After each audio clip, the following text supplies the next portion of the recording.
¿Qué tal? ¿Cómo están amigos y amigas de esta comunidad? Pues déjenme actualizar el tema de Francisco, si les parece bien. A las 21:30 les recuerdo que está Estela Ríos, la ex consejera de Andrés Manuel López Obrador, integrante también de este grupo de aspirantes a la Suprema Corte de Justicia de la Nación. Bueno, ¿qué es lo que se ha dicho ya últimos momentos? Solamente confirmar que el Papa Francisco murió tras sufrir un derrame cerebral, coma y colapso cardiovascular irreversible, según informó el Vaticano mediante un comunicado. ¿No? Esa es la información que estaría corroborando la causa de la muerte de Francisco, quien durante su último día, el máximo representante de la Iglesia Católica, pues no paró su agenda. Recibió a J.D. Vance, vicepresidente de los Estados Unidos, ¿no? Ahí lo recibió precisamente en el Vaticano. Ahí estuvo con él. ¿No? Dicha audiencia no fue pública debido a que el Papa se mantenía convaleciente de la neumonía que lo tuvo grave de salud, pero bueno, fue el propio Vaticano quien informó que la reunión fue breve, solo duró unos minutos, en la que intercambiaron sus deseos con motivo del día de Pascua. Ahora, esto nos lleva a la discusión, una discusión que aun y cuando haya gente que luego nos dice que no le gusta tener, hay que tenerla, y hay que tenerla muy clara a este respecto. ¿Por qué? Porque hablemos de la crisis en la Iglesia Católica, hablemos qué pasa ahora después de Francisco. El Vaticano ya venía embarcándose en una crisis de múltiples aspectos, ¿no? Tanto bajo el Papa alemán, Joseph Ratzinger, como de su antecesor, Juan Pablo II. Y esta crisis ya se manifestaba en una pérdida creciente de feligreses, sobre todo en las regiones y países donde históricamente la Iglesia Católica había tenido sus bastiones. Hablamos de Europa, hablamos de América del Sur, particularmente América Latina, bueno, de México, en general América Latina, y también algunas regiones y ciudades de los Estados Unidos y en especial la juventud, ¿no? Los jóvenes habían comenzado a darle la espalda a la iglesia, aunque bueno, muchas de sus familias se reivindicaban como católicas, por lo menos en el aspecto formal. Hubo un análisis de Roberto Ramírez, el experto Roberto Ramírez, pues deja muy claro cómo los avances parciales de la iglesia en otros continentes, como algunas regiones de África, pues no podían compensar realmente estas pérdidas masivas en esos países históricos del catolicismo, tanto latinoamericanos como europeos. Y ese alejamiento de las nuevas generaciones, pues tiene muchas causas, es por muchas razones. La principal, según expertos como Roberto, es la distancia, una distancia pues cada vez más grande, ¿no? Entre las creencias, las normas, los mandamientos de la iglesia, que en muchos sentidos viene con un rezago de siglos, y la realidad en la que crecen las nuevas generaciones, el caudal de información que les llega, las cuestiones eh, sexuales, definitorias, políticas, en fin. Este alejamiento de las nuevas generaciones, por la razón que usted quiera, em, viene a confirmar precisamente las necesidades de cambios importantes en una iglesia que deja de ser representativa y eso es muy peligroso, muy pero muy peligroso. Una iglesia que ha sido acusada de olvidarse precisamente durante mucho tiempo de los que menos tienen, una iglesia que cometió uno de los grandes errores que fue involucrarse en el poder durante décadas y décadas y décadas. La iglesia fue piedra angular precisamente para que se impusieran situaciones atroces desde la clase política en un principio y después la clase empresarial. Es cierto, también hubo siempre sacerdotes, párrocos, quienes salieron a dar la cara por los más necesitados, quienes incluso en su momento tomaron las armas en la Revolución Mexicana, por citarle un caso, que lucharon por una teología de la liberación, aun y cuando esto les costó la vida, como fue el caso de Monseñor Romero en Centroamérica, y no dejar de lado lo que pasó en Chiapas con Samuel Ruiz, con Raúl Vera, con Felipe Arismendi.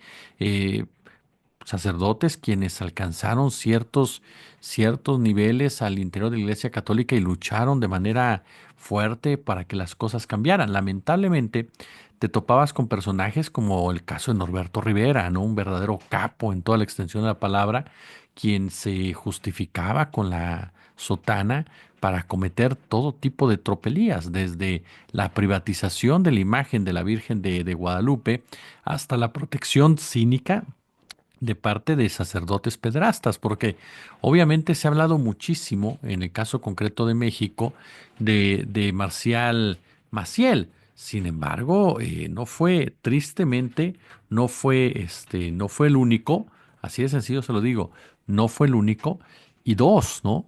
Este, se protegió igual o peor. Hay una declaración por ahí de 2019 verdaderamente lamentable de Norberto Rivera, que dijo, en pocas palabras, que la pederastia también era culpa de los niños. Así, esta postura pronunciada en el Frente Nacional por la Familia pues no resiste el menor análisis a la luz de la inteligencia, el decoro y los valores humanos.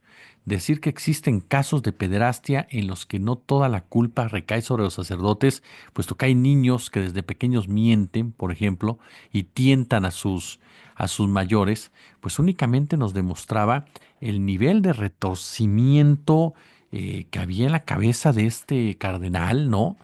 Que trató de justificar siempre el comportamiento por parte de un grupo de criminales, porque, perdón, no se les puede llamar de otra manera. Son verdaderos, criminales. No olvidemos que esta declaración de Norberto Rivera fue de la mano de lo que también dijo Bernardo Álvarez, quien fuera obispo de Tenerife, una de las islas pertenecientes a la comunidad autónoma española llamada Islas Canarias, y él lo dijo en el 2007, ¿no?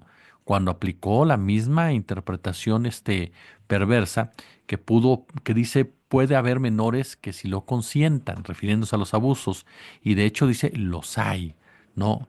Es decir, un tipo que estaba seguramente involucrado, que está involucrado en casos de violencia sexual contra los menores, y que de esa forma tan cínica, tan deplorable, intentó justificarlo, ¿no? Que hablaba de jóvenes de 13 años, por ejemplo, que estaban de acuerdo, que lo deseaban incluso, y si te descuidas te provocan. Imagínese usted, ese es el nivel de muchos de los personajes, ¿no?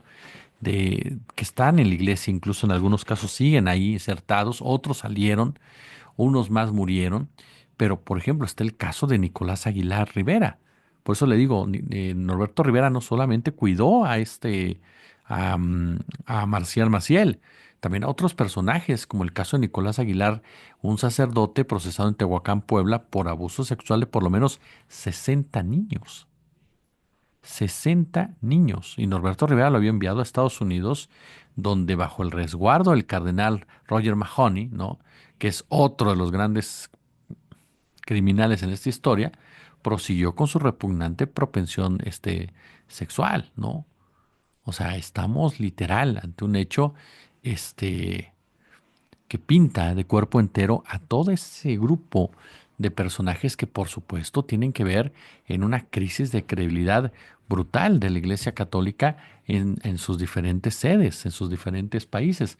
¿Cuántos de las víctimas de Marcial, cuántos de las víctimas de Nicolás Aguilar, cuántas de las víctimas de otros sacerdotes, incluso que estaban en las sierras, que se iban a Chiapas, han recibido justicia? ¿Cuántos de estos tipos han sido realmente condenados, procesados y demás, ¿no? Por eso es que resulta hasta hipócrita esa condena feroz de la iglesia a que dos personas del mismo sexo puedan tener relaciones, puedan casarse, ¿no? No se entiende tanta hipocresía cuando tu gente está violentando y violando y agrediendo sexualmente a niños, ¿no? Entonces, obviamente que el tema de la comunidad LGTB ha generado también ese distanciamiento con las nuevas generaciones. Ahora, la iglesia ha también asumido la posición de negar férreamente a las mujeres el derecho a decidir sobre su cuerpo. Yo sé que es un tema muy polémico, el tema del aborto, por supuesto, que ni siquiera Francisco se atrevió a tocar. ¿Por qué? Porque como bien nos dijo Bonazo en la tarde, hubiera sido un delito, bueno, no un delito, sino un pecado para ellos. Es un tema muy polémico, un tema que divide siempre opinión, pero lo que yo creo que no se vale es la forma en cómo se criminaliza. Eso creo que es un punto en donde no se vale por parte de la iglesia. Ahora,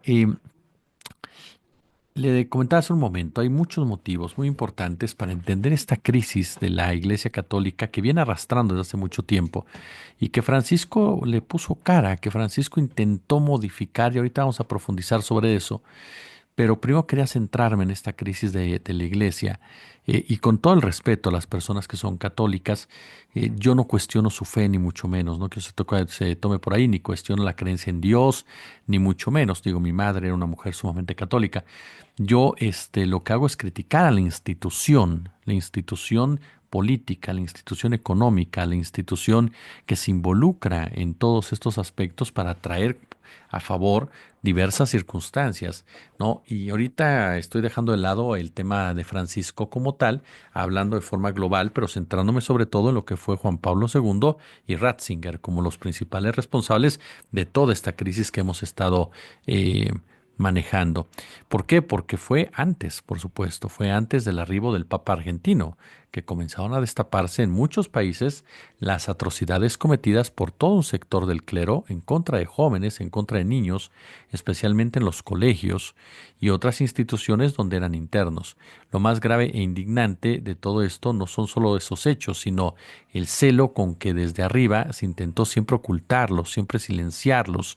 Los dos últimos papas que precedieron a Francisco, el caso de Karol Wojtyla y el caso de Ratzinger, se destacaron en tratar de proteger con un manto de silencio los casos más escandalosos de pederastia y de pedofilia. Uno de los ejemplos perfectos siempre ha sido el caso de Marcial Maciel, el fundador de la Congregación de Legionarios de Cristo, que en 2006, luego de años y años de denuncias que el Vaticano ignoró, fue finalmente relevado del sacerdocio por abuso masivo de menores, pero su único castigo fue ordenarle que de allí en adelante llevase una vida de oración, ¿no?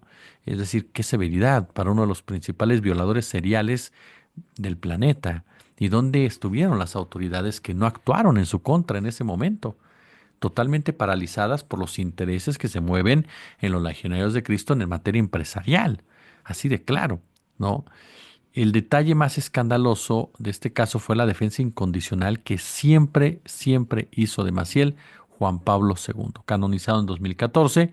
Por años y años el Papa lo defendió, se negó siempre a escuchar a las víctimas y lo más repugnante es que ponía públicamente a este violador como ejemplo, un violador serial, un depredador serial, este Maciel.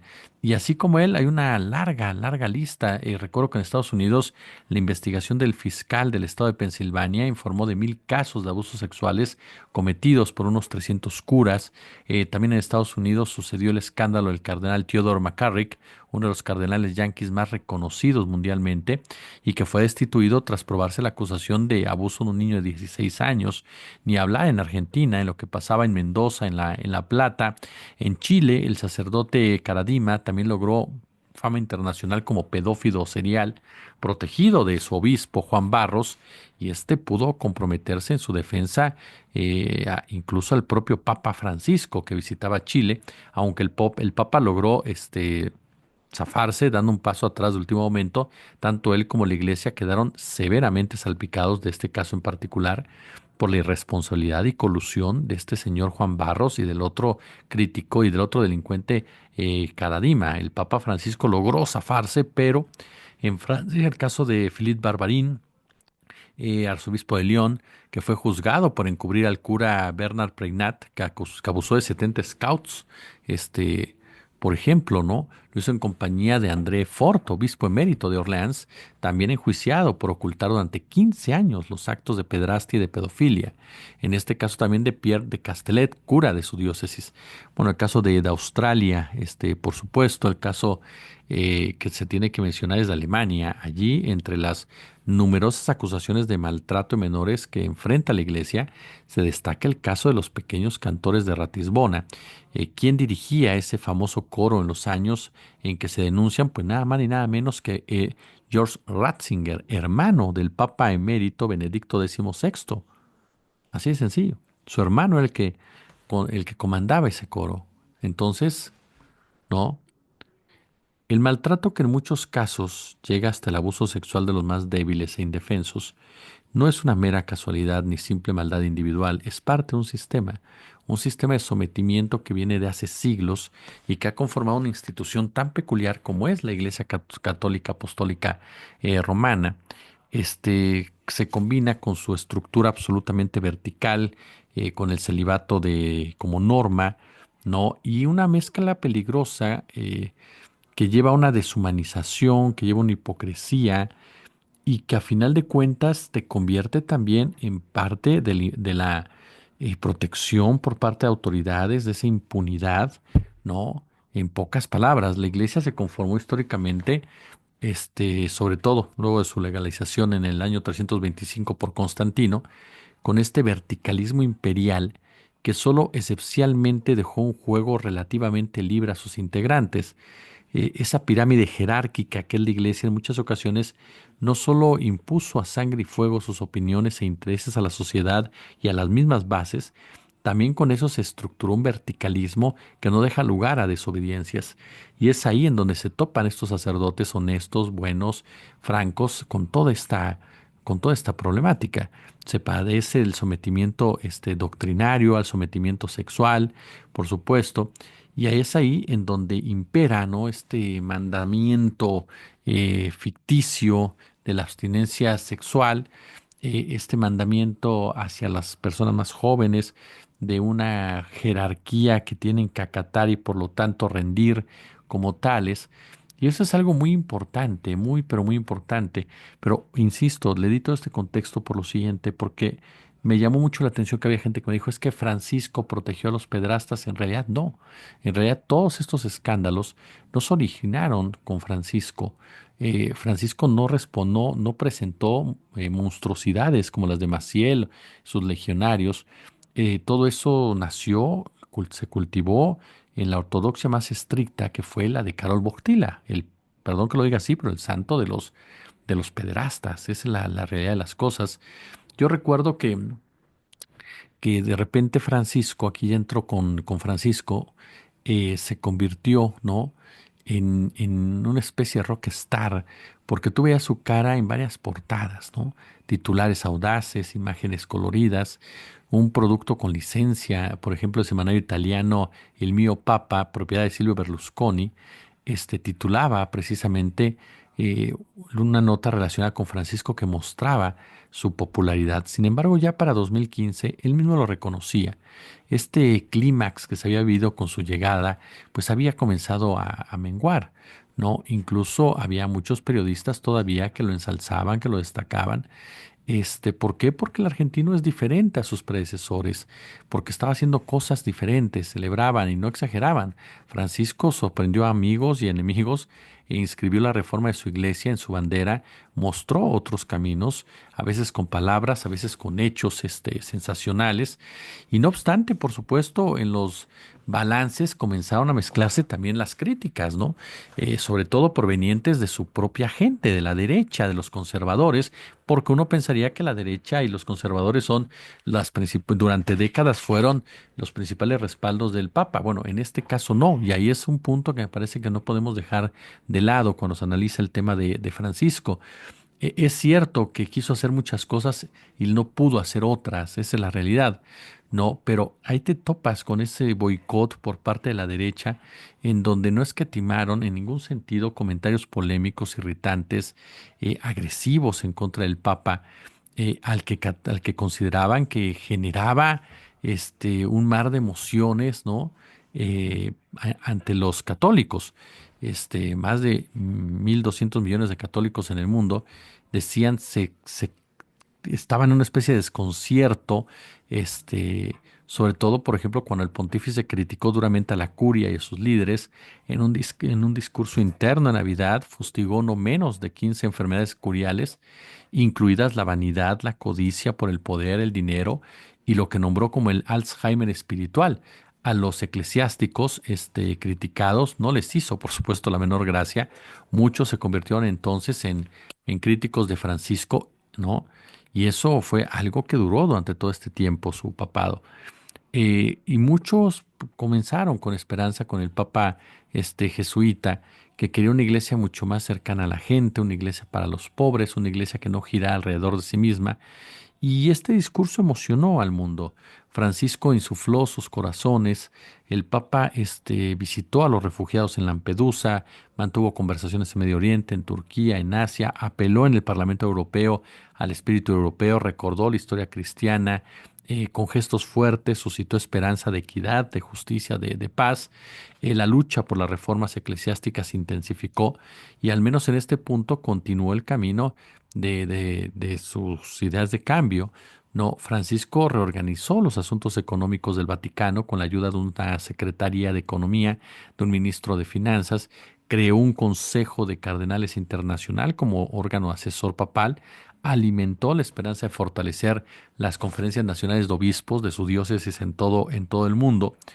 Y esto se refleja en el colegio cardenalicio, en donde es cierto, 70-80% de los integrantes fueron nombrados por Francisco y serían de la idea progresista. Uno pensaría que ahí el ala conservadora está completamente derrotada, aislada. Ahora, él también atacó otro leño ardiente de la iglesia, esta moral sexual. En el sínodo de la familia en Roma, su primera reunión de obispos en el año 2014, se discutió sobre el matrimonio y la familia con una apertura sin precedentes y por invitación suya. El Papa escuchó, no se posicionó. Para uno su celo por la reforma llegó demasiado lejos, para otros la reforma ha ido a un ritmo lento, pero Francisco quedó cada vez más entre estos dos frentes, este, dos frentes muy claros. Por ejemplo, en 2019 la condena del ex número 3 del Vaticano, su poderoso jefe de finanzas, George Pell, a 6 años de prisión por abuso sexual de menores, elevó a una nueva dimensión el debate sobre las necesarias reformas en la Iglesia Católica. Lo que mucha gente destacó es que Francisco no defendió a este hombre, no lo justificó ni mucho menos. Este, incluso la sentencia contra Pell fue anunciada en el sexto aniversario de la elección del Papa Francisco, el que llegó del fin del mundo, decían, a impresionar como pastor, a irritar a menudo con sus declaraciones teológicas a la ultraderecha, al neoliberalismo, a agitar, a descomponer, a revitalizar la iglesia. No, y frente a esta crisis jamás metió las manos por este hombre, por lo menos no que se supiera públicamente. Y ahí es donde entramos a lo que viene después de Francisco. Un hombre que, insisto, no fue perfecto. Yo creo que en muchos sentidos lo intentó, en unos no lo intentó, en unos avanzó lo que pudo, en otros no lo dejaron avanzar, pero me queda claro que es un personaje que sin duda alguna fue mucho mejor papa frente a Ratzinger o frente a Juan Pablo, y que a su muerte hay una especie de sentimiento de orfandad política. ¿A qué me refiero? A que el Papa se posicionó siempre en contra de Trump, en contra de la ultraderecha, en contra del genocidio, en fin, ¿no? Y eso para mucha gente representaba un aliciente para enfrentar a estos grupos de poder que crecen día con día en el mundo. Entonces su muerte es vista por varios aspectos, por varias personas como la pérdida de un aliado en este combate que se tenía que se tiene frente a esta ultraderecha, que parece no terminar jamás este combate. Pero centrándome nuevamente en el caso de la iglesia, Francisco tuvo una piedra muy grande en el cuello, que era la credibilidad de la iglesia, e hizo lo que pudo con lo que tuvo. Esa es la verdad. Porque una institución que destruye tan brutalmente su credibilidad como la hizo la Iglesia en los papados anteriores, con todos estos abusos sexuales, estorba en su camino a quienes buscan a Dios, haciéndolos dudar, desesperarse, y eso se convirtió en una pregunta existencial para la propia Iglesia. La Iglesia católica que Francisco deja necesita otra reforma, y es ahí donde el nuevo Papa tendrá que decidir si le entra o no le entra, ¿no? A final de cuentas, algunos de los conservadores dicen la iglesia se reforma a sí misma. No, la iglesia necesita reformarse ya. Esa es la realidad, ¿no? Veremos si se da la reforma de la curia, el sínodo de la familia, el procesamiento de esta crisis global, en fin, ¿no? A final de cuentas, el Papa argentino, fue muy claro en ese sentido de seguir luchando. Veremos quién, el que llegue, si tiene a final de cuentas esa decisión. Hoy la Iglesia se queda sin su cabeza, no por muchos días seguramente, pero se queda también en una encrucijada y la imagen del carismático Papa jesuita del fin del mundo, pues perdurará definitivamente durante muchos, pero muchos años. La pregunta es, ¿Quién? ¿Quién vendrá después y qué papel decidirá que juegue la Iglesia Católica en toda esta geopolítica, en toda esta geoestrategia económica y en un momento en que el mundo ya no es de un solo amo, el mundo se divide en diferentes personajes y un mundo que cada día está más cerca de un confrontamiento del cual todos nos podemos arrepentir. Pulgares arriba, como siempre, déjenme su opinión, su punto de vista, ya lo saben. Gracias por acompañarnos y por estar con nosotros.